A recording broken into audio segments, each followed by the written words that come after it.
Okay, good morning. So today we will tackle MOSFETs, basic semiconductor physics of MOSFETs and how they work. We won't look at any circuits using MOSFETs. We'll do that when we have some time in week 10. Okay, so it's just a few slides to get through. One announcement I'd like to make is based on certain student feedback and the responses I'm receiving and the work that is going into the Friday quizzes. I'm debating whether to cancel them for, well, not cancel them, but not have them anymore. So what I'm going to do is I'll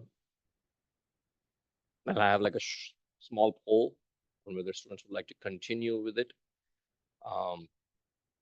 From what I've seen, or at least my perception is that it's not enhancing or even aiding student learning. Okay. So Monday quizzes will continue on as they are. Friday quizzes, I have one planned for this week. But again, I'm gonna send out a short poll sometime after class today or maybe by later tonight and get a pulse or feedback of what students feel like. Whether the Friday quizzes are helping them in understanding the material. Is it just a whole lot of work, just trying to get good grades, or or are they actually beneficial to student learning? So I'm kind of debating that right now. So yes, no. So those they are a separate category as part of your grade. So they will remain kind of separate. And then instead of like 8 Friday quizzes, we'll end up with like 5 or 6. Yes.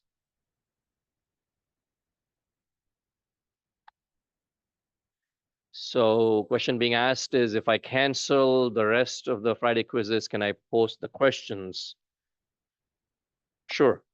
Yeah, I can do that. Yeah, I can do that. Now, again, as I said, I'm debating. So this is just based on some feedback comments that I received, the anonymous weekly comments. And so it's probably not reflective of everybody's experience. So the majority of the class feels that we like to continue with it. Then we'll continue. Again, my target always is somewhere between 7 and 9 Monday quizzes and 7 and 9 Friday quizzes. And so we are up to like 5 for both. This week would be week's, 6th Friday quiz. So we are almost, almost there till 8. So yes.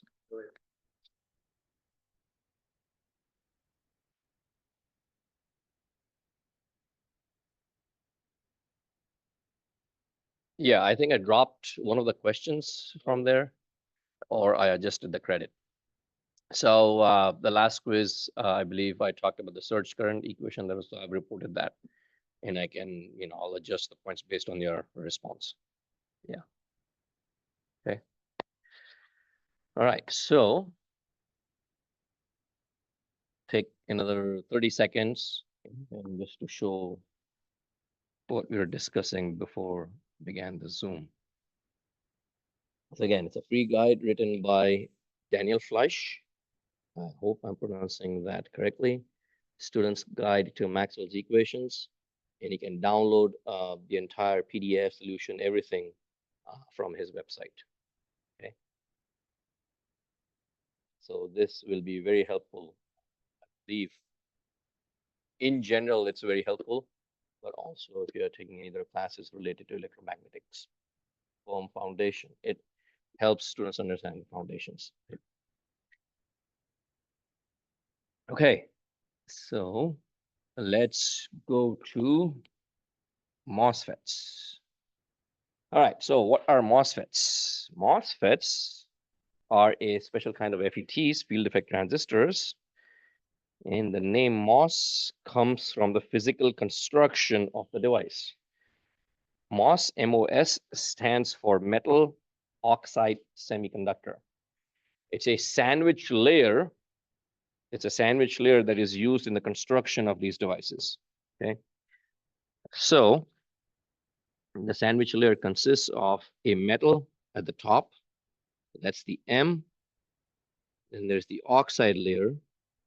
Then there's the semiconductor. So this is a cross-sectional view with a semiconductor substrate wafer has a oxide or silicon dioxide layer on top of it, and then we have a metal connector acting as the gate top. That's where the name comes from, MOS. Okay. So physical construction of the device requires these three layers. And MOSFETs are the reason why silicon is so popular. If you recall, in the first week of class, I stated silicon is by far the most popular semiconductor material. Biggest thing, of course, it's the second most abundant element on this planet. Okay, silicon is widely available. Processes have been developed for so many decades, and it's very cheap and effective. One of the biggest reasons is it is easy to grow an oxide layer. Very easy to grow an oxide layer on top of our silicon wafer. And this oxide, and I believe we have mentioned this earlier, is an excellent thermal and electrical insulator.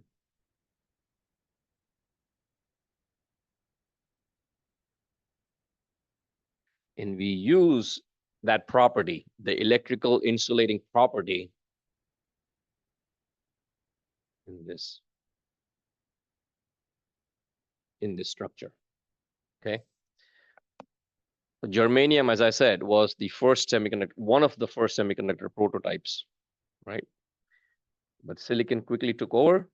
The reason, one of the reasons is because MOSFETs were easily constructed. One of the requirements for a MOSFET is a oxide insulating layer, which is very easy to grow in silicon semiconductors. MOSFETs basically are the foundation of every single electronic device that we use nowadays, right? In the modern era. There are two kinds of MOSFETs. There are N-channel MOSFETs, which are known as NMOS, and you have P-channel MOSFETs, which are known as PMOS. Most modern circuits combine both of them together, which is known as complementary MOS, or more commonly known as CMOS. CMOS technology is at the heart of every single microchip in every single device that we use nowadays.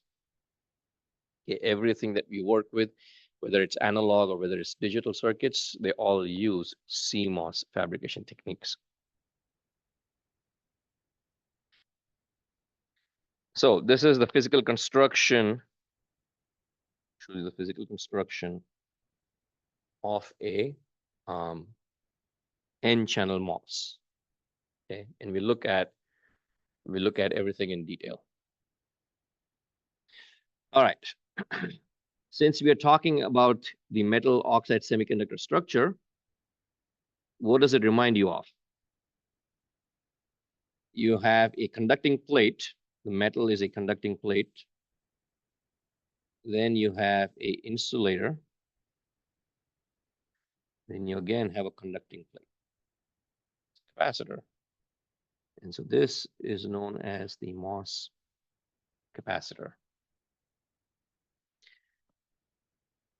The MOS capacitor is what we look at right here in this slide. So before we look at how the FET is constructed, let's look at what the capacitor structure does. Okay. So this is the MOS capacitor structure in close view. Okay, MOS capacitor structure. In this example or in this illustration, you have a P-type substrate. Okay, this is a P-type substrate.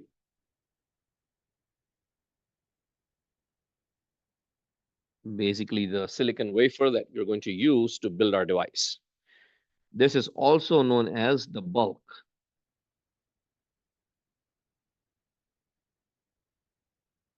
Okay, bulk of the substrate. All right, so we have a p-type substrate. It's not very heavily doped. Okay, the doping concentration is not heavy. It's just enough to actually create some free charge carriers, positive charge carriers or holes, hence a p-type substrate. Okay, and then you have the oxide obviously here, oxide, and then this is the metal. And this metal is labeled as the gate.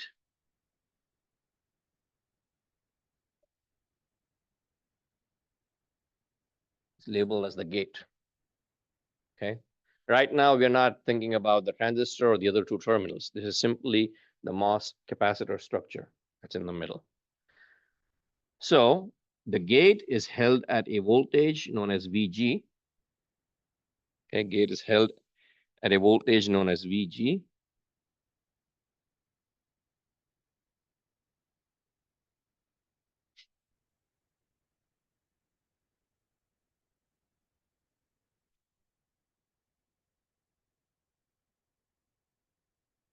And there is also a voltage known as VTN or threshold voltage.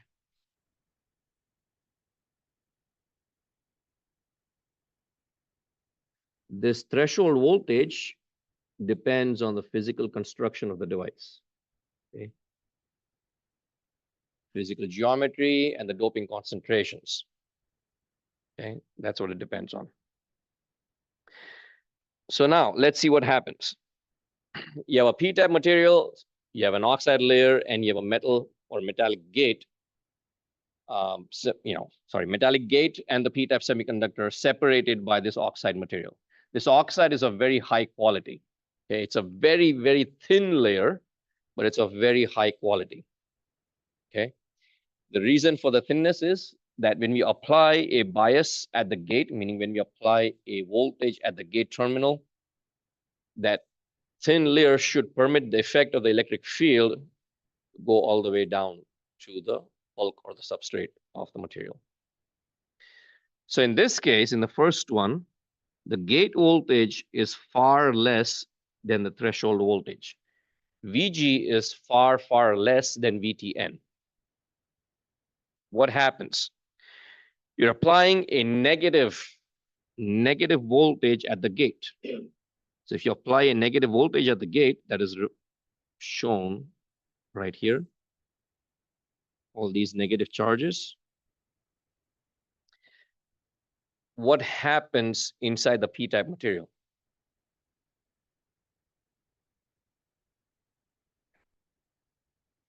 They're attracted, exactly. So you have a p-type material, you have a negative charge. So the negative charges attract the positive charges in the p-type material. So they come up and accumulate right near the surface. This accumulation is also a very thin, shallow layer. Okay.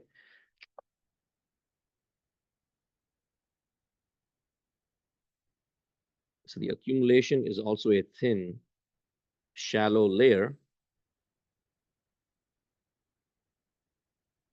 that is right beneath the surface.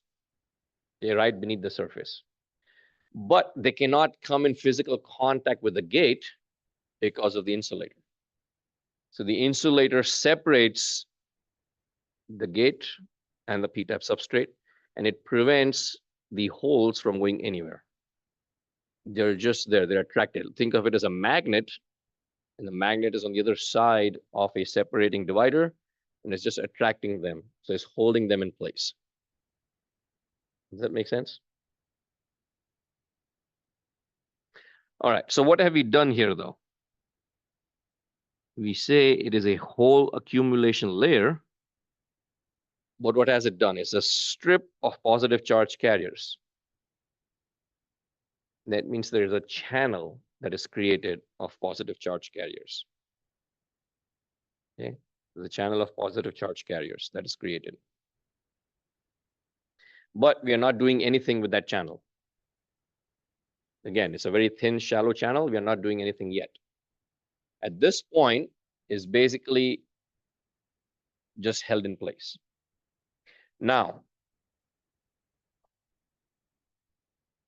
as VG increases, the holes are not going to be held. They're slowly going to be forced away from the region. Okay. And at the point where VG is almost equal to VTN, but still below VTN. Okay. So this is the first. This is the second. As VG increases, holes are repelled.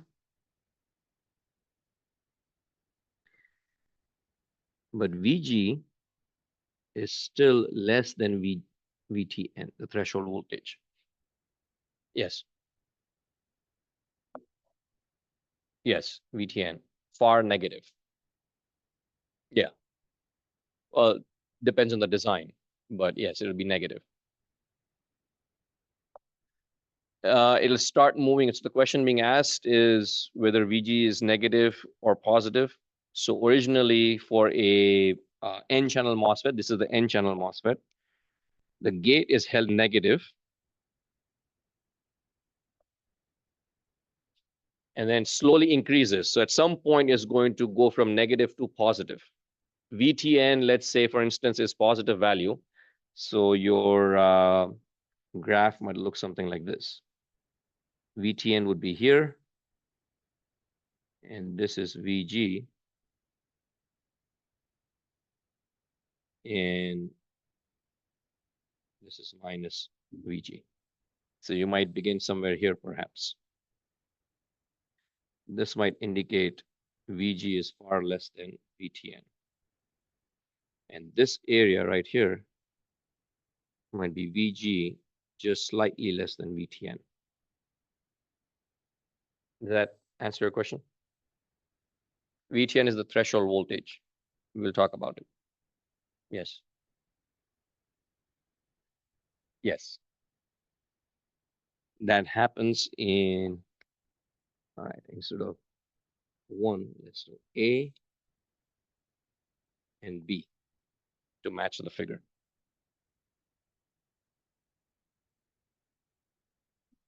All right. So holes are repelled. VG has still not crossed the threshold voltage. VG threshold voltage is a voltage that is required to create the N type of channel. Okay. So again, VTN is based on the physical geometry and the doping profile, the doping concentration of the device. Okay. Yes.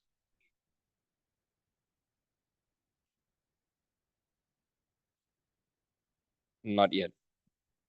That comes in the next slide. Right now, we're only concerned with the sandwich layer. All right. So VG is close in value to VTN, but not equal to. It's still less. And at that point, it's going positive, right? It's positive right here. Because it's positive, the holes are repelled. They are moved away from under the gate. And because they move away from the gate, what are left behind are ionized donor atoms, of acceptor atoms, which shown right here. And if you think back to chapters 2 and 3, when the free charge carriers are moved away from a region, meaning the region is depleted of all free charge carriers, we call it the depletion region. So here also, we call this the depletion layer because it's depleted of free charge carriers. The free charge carriers are positive p-type material, right? So free charge carriers are holes. They are now all moved downwards into the bulk substrate away from the gate. Okay, away from the gate. So there's nothing except immobile acceptor atoms right here. Device is basically off. There's nothing that's happening. Okay, there's nothing happening. So the takeaway is that VG negative and VG positive, but in both cases, less than VTN, less than the threshold voltage, the device is off. There's nothing that happens in the device. Okay? Yes. Nothing. Nothing yet. No electric field yet. And the magic happens here in C. When VG crosses the threshold voltage, when VG crosses the threshold voltage or increases greater than threshold voltage, what happens? Positive charge at the top is increasingly positive. That means it repelled away all the holes in the p-type material, but now we have some electrons in there. Excuse me. Those electrons are now attracted to the surface. And when the electrons are attracted to the surface, it now creates a shallow region with negative charge carriers. So Vg greater than Vtn, it repels the holes, attracts electrons, and creates a thin, shallow channel. In this channel, because it's created of electrons, is known as N channel. Hence the name NMOS, N channel MOSFET. Okay, N channel MOSFET. And now when the device was off, you had a positive charge underneath the gate. Now that has been inverted to create a negative charge. And hence this process and this layer is known as inversion.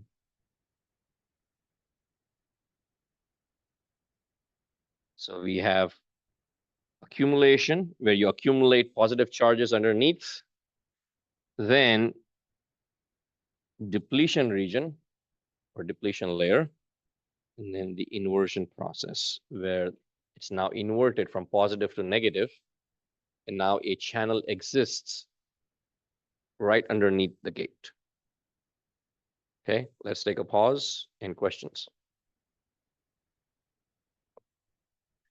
Should be yes. So question was, are the electrons minority charge carriers? The answer is yes, it's a p-type material.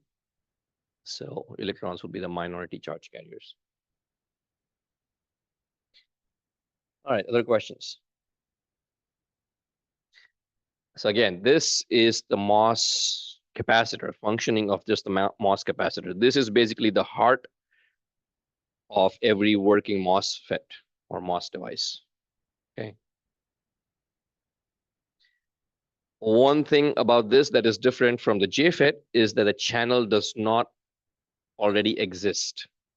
A channel is created because of the application of the voltage. Hence, this is known as an enhancement type MOSFET.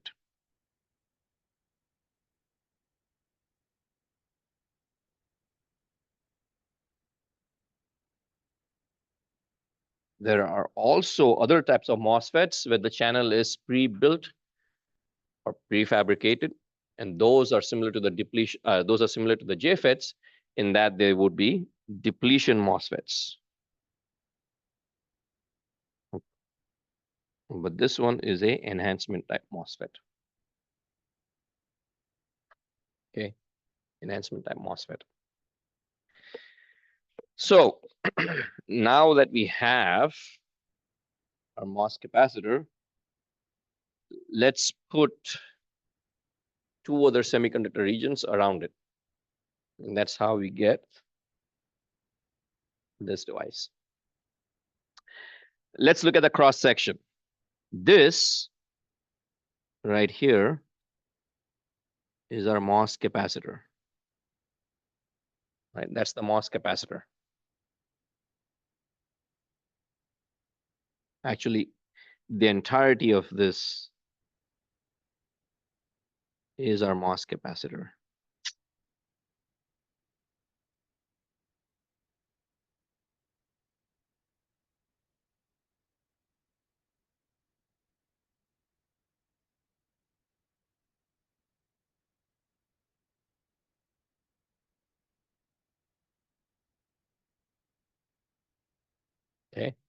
And then we created two N plus regions around it. Right there and right there. Again, P-type semiconductor, we create two very heavily doped N-type regions on both sides of the gate. Okay. And so physical construction in three-dimensional would look like this. You have your capacitor here, looking at it from the top, and then your N plus regions on either side. So the channel region is between the two N plus regions. The N plus indicates that it's a very heavily doped N-type region. Okay, very heavily doped. So a large number of free electrons available.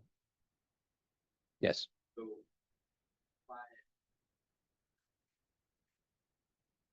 Mm-hmm. Yes.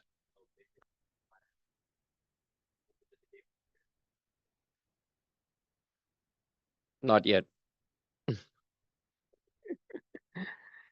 The question being asked was, if you apply a voltage, should we see a current flow? Well, next slide. All right, so the channel region is right below, and the channel region is basically the distance between the two N plus regions. As we go along in the construction, also think that this is for NMOS. PMOS would be exactly the same, except that N would be switched with P or swapped with P, and P would be swapped with N. Okay, so the construction would remain the same. So the two terminals on either side are labeled as the drain and the source. And as you can see, it's a symmetrical device. Okay, it's a symmetrical device. So depending on which ends you bias, with positive and negative, can act as a drain or can act as a source. All right, symbol for a MOSFET is shown to the right, which is right here. Okay. So there are three terminals. You have the drain and you have the source. And as in any three-terminal transistor or any three-terminal semiconductor device, you have current or a bias applied between two of the terminals, and the third terminal controls the flow of current between those two primary terminals. So similar to the BJT that we look at, or the FET that we already looked at, we have a drain and a source. As the name suggests, the source is basically where the charge carriers originate and move towards the drain. So the current moves from the drain towards the source. And hence, the current is entering the drain terminal and exiting the source terminal. Okay. The drain and the source are also reverse bias because they form a p-n junction, right? N plus region embedded inside a p-type semiconductor. So the junction right here is a regular diode, which is indicated right here. But those need to be reverse biased. Okay, especially with the body. The body or the bulk or the substrate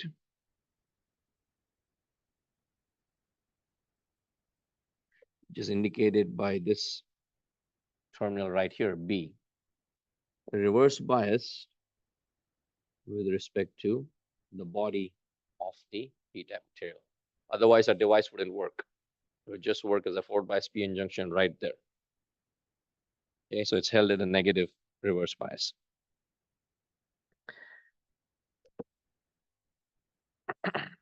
Okay, so we have voltages VD, Vs, and Vg. Now, when we bias this, we would want, pay attention to VDS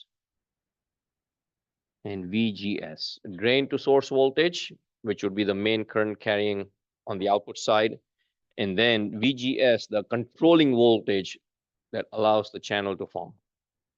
Okay. Yes.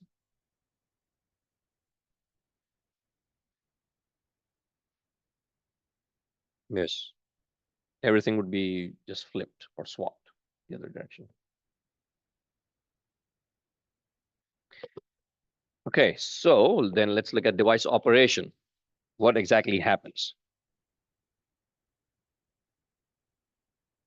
Right, so we have three cases. When VGS is far less than the threshold voltage, which is accumulation, and VGS is increased from negative to positive, but it's still less than the threshold voltage VTN. And then finally, when VGS exceeds the threshold voltage VTN. Okay, so here it would be accumulation A, this would be B, which is depletion, and this would be C, which is inversion. Okay, so when VGS is far less than VTN, what happens? Well, these N plus junctions with the body of the substrate are already reverse biased or turned off, right?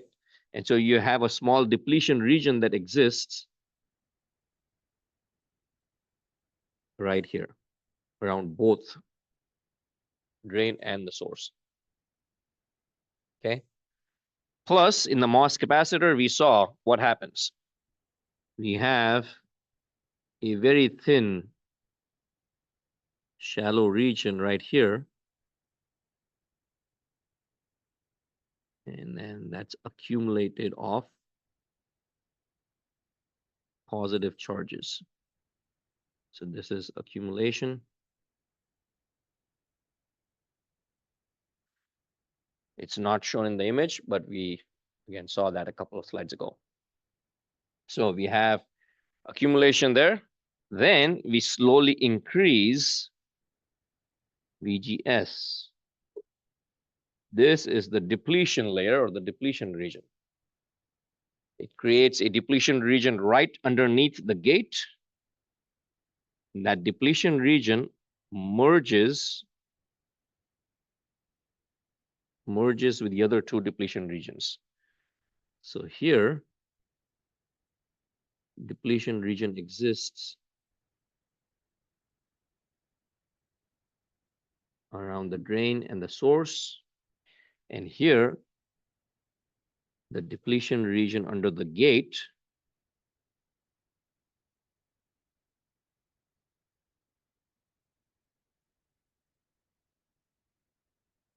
merges with the other two.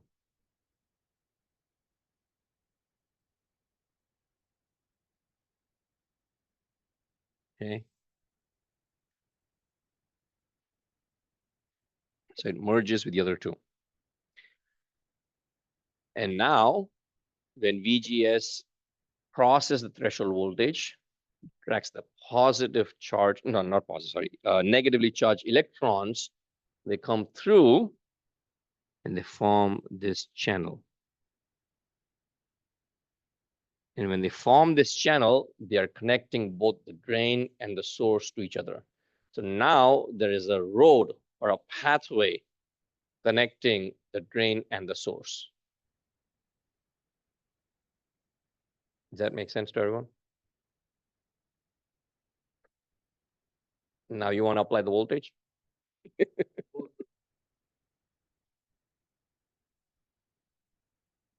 Uh-huh.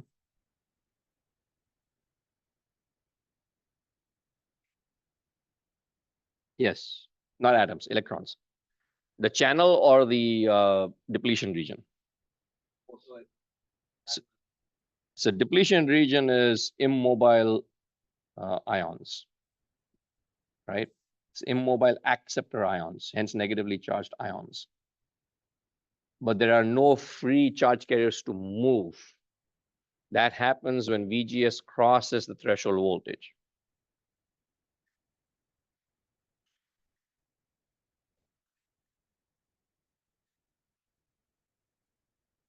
Wait, let me understand. The question being asked is, why does the channel consist of N type?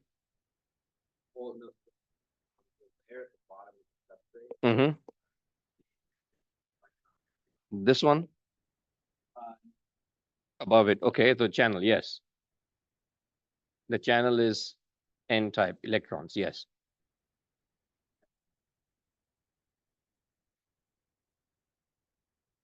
Yes. Yes. So if it's a P-type material, we create a N channel. If it's an N-type material, we create a P channel in there. Yeah, exactly the opposite. Yes.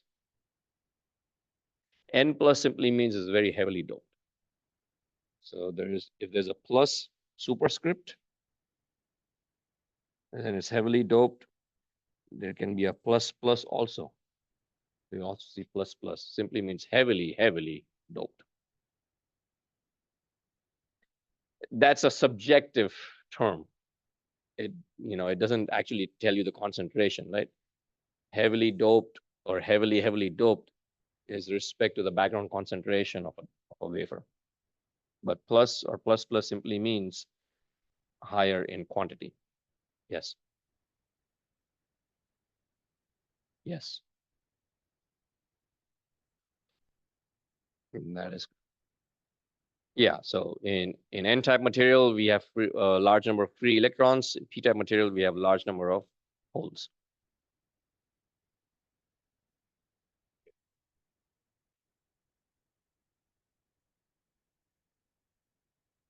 So the question being asked is, why aren't the P-type holes here attracted to the N plus regions right here?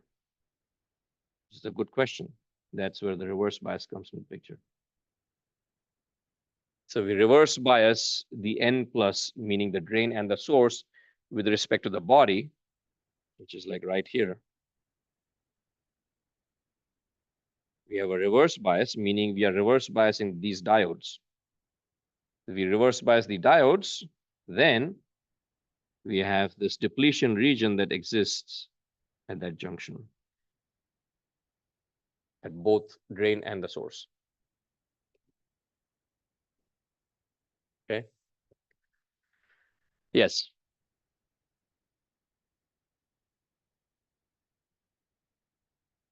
We are not, so in this case, we are simply not forward biasing to prevent any kind of interaction between the drain and the body and the source and the body. So you're asking, how would the reverse bias look in action? As shown in the image here, we can connect both to ground. If we hold both ends of the diode to ground, there's a depletion region that naturally exists. You have a P-type semiconductor, you have an N-type semiconductor. You bring them in contact, a depletion region automatically forms between the two, right? So the question I think being asked is, why is there no interaction between the N plus and the P-type body? And the answer is, we hold it at reverse bias. Or the more accurate answer would be, we do not apply or we do not permit a positive bias to exist between the source and the body and the drain and the body. If we ground it, both terminals are at zero. There's a natural depletion region that exists between the two, right? So there's a natural depletion region. And then when we are actually applying any sort of bias, we take care that it's reverse bias. We do not apply a positive. If you apply a positive, device is just gonna work through there. Well, in this case, yes. Yeah. Basically, we do not apply any voltage that would forward bias those junctions. Yes.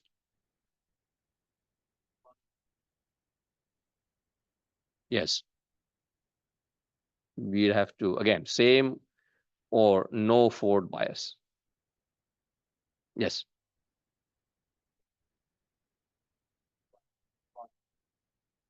Yes. But even if you connect both to zero, the device is in equilibrium, meaning there's a natural depletion barrier that exists between the two. Okay. So now VGS goes higher than threshold voltage. N channel is formed. And this N channel connects the drain and the source.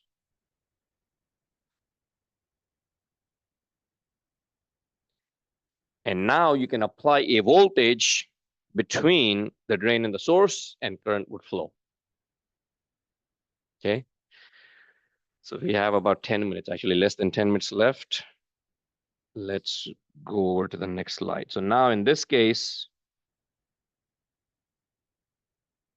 if we apply a voltage between the drain and the source, meaning VDS goes positive, then electrons are attracted to the positive end of the terminal. Electrons go from left to right, meaning current is now flowing from right to left. Current goes from the drain to the source. And that's how the device would work. So when the device works, operates, it's operating in several different regions. When you first apply the voltage, let's see if, let's say, you're applying a positive voltage at the drain with respect to the source.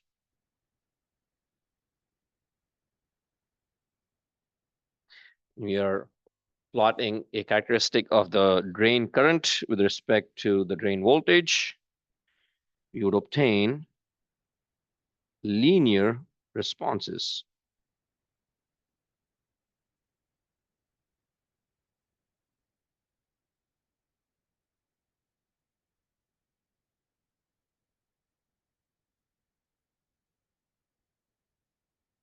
So similar to the JFET, you'd have a linear set of curves. As we increase the voltage between the drain and the source, the current increases linearly. So it's very similar to the JFET. Okay. And this set of curves is due to the varying levels of applied VGS.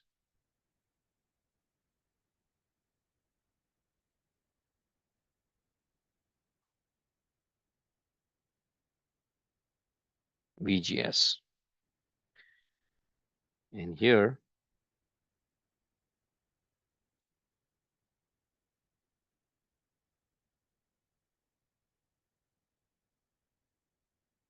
all curves are linear. Hence, here, it simply behaves like a voltage controlled resistor.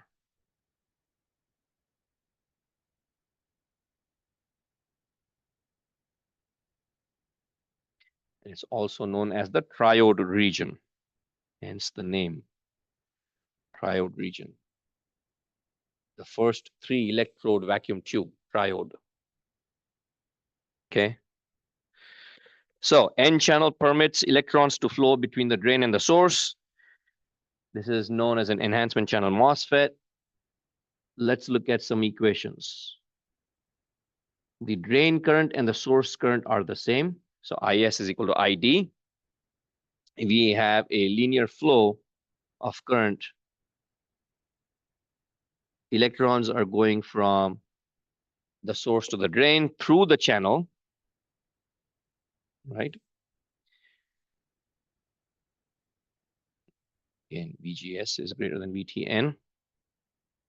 And one of the most fundamental equations for the drain current ID is given by this equation. Kn prime W over L VGS minus the threshold voltage VTN minus half of VDS times VDS. This is by far one of the most equations for this device. Kn and Kn prime are known as transconductance parameters. Transconductance parameters, they would be specified by the manufacturer. W and L are the width and the length of the channel, respectively. And again, that is a function of the physical geometry of the device. Not function, that's the basic physical function, physical geometry of the device. So Kn and Kn prime, as I said, are transconductance parameters.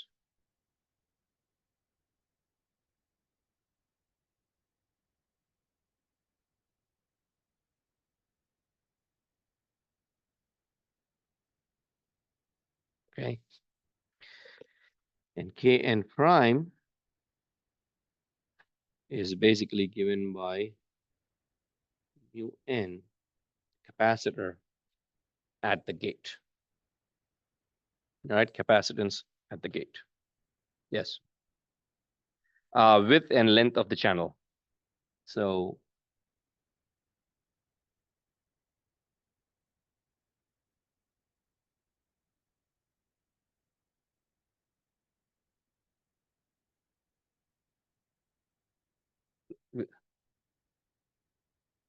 that would be here. Let me show you here. That's the length of the channel, and the width would be how deep it goes.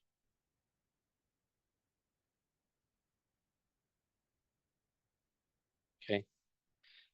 All right. So there's also one of the things, since we spoke about resistance, there is a parameter known as R on, and that describes the resistance when the device is on. So when the channel forms and you apply a voltage, current increases linearly. So you can behave like a voltage control resistor. And so the resistance of the device when it's on is known as the on resistance. And the equation for R on is 1 over Kn prime W over L VGS minus VTN. In general, we can write it's a resistance from Ohm's law is simply V over I. So this would be the drain source voltage VDS, and the current would be the drain current ID. Okay. And conductance GM can be given by ID or VDS at the Q point or the operation of the device. This actually, right, ID include AC and DC. Yes.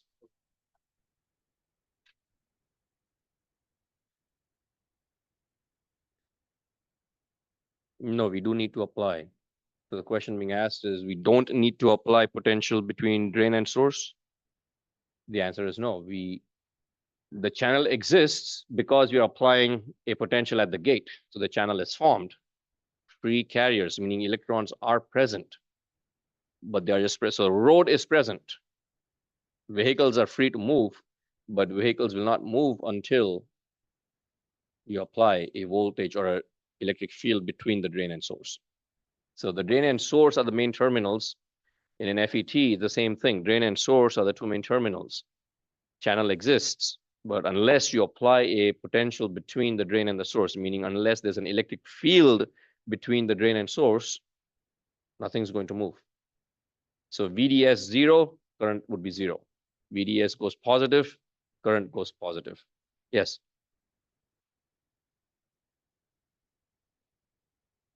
If VGS is negative, no, there's no channel. So the question being asked is, if VGS was negative, the equation would not be valid. Answer is correct. Because it's R on. It's only, the resistance only appears when the device is on. The device is on only when VGS is greater than VTN. Yes.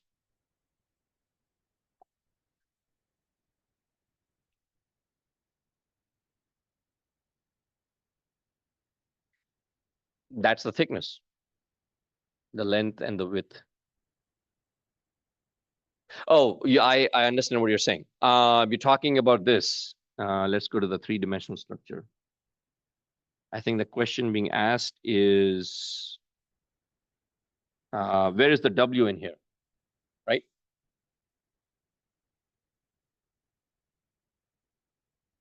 No, so it would be here.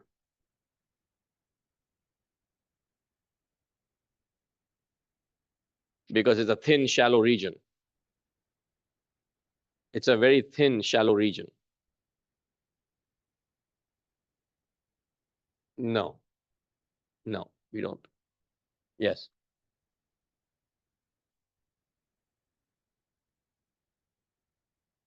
Which one? This one of the channel, because the oxide is measuring between the metal and the channel. Metal and the channel. The channel is created because of the N-type material. So mu N refers to that N channel.